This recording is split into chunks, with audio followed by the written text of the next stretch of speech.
आंध्र प्रदेश हुकूमत ने किसानों को खरीफ सीजन के लिए यूरिया की फराहमी के हवाले से मुकम्मल तैयारी कर ली है।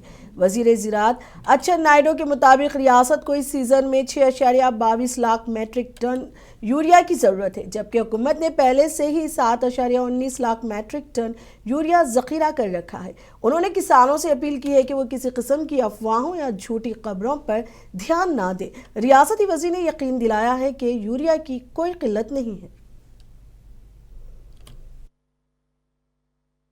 1,52,000 మెట్రిక్ టన్నులు అందుబాటులో ఉంచాం. ఎవరు ఆందోళన చెందవలసిన అవసరం లేదు. రైతులు ఆందోళన చెందుతున్నారు. యూరియా ప్రతి సంవత్సరం 3 పర్యాయాలు వేస్తారు. మొదట విడత, రెండో విడత, మూడో విడత.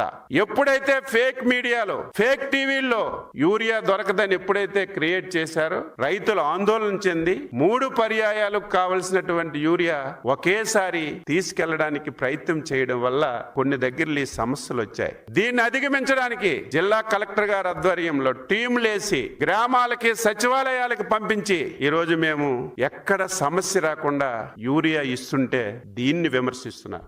నిస్సిగ్గుగా పచ్చకామర్ల వాళ్ళకి పచ్చగా కనిపిస్తారు. నీ పుట్టుకే అవినీతి, నీ పార్టీయే అవినీతి. అధికారం లేనప్పుడు లక్షల కోట్లు, అధికారం వచ్చిన తర్వాత అధికారాన్ని ఉపయోగించుకొని రాష్ట్రాన్ని మొత్తం లూటీ చేసి ఈ రోజు నీ అవినీతి అంతా బయటపడుతుంటే నిస్సిగ్గుగా యూరియా మీద 250 కోట్లు అవినీతి జరిగిందని నిస్సిగ్గుగా మాట్లాడుతుంటే నీకు ఆ పిచ్చుందని అందరికి ఉందనుకుంటావా? రైతుకి ఇచ్చిన దాని మీద ఎవరైనా సరే తప్పు చేస్తారా, అవినీతి చేస్తారా అని చెప్పి సందర్భంగా తెలియజేస్తున్నా. ఎందుకు అవినీతి జరుగుతుంది? నువ్వు ఉండేటప్పుడు యూరియా 50% మార్కెట్ ఫెడ్ ద్వారా ఇచ్చేవాళ్ళు, 50% ప్రైవేట్ యాజమాన్యం ద్వారా ఇచ్చేవాళ్ళు.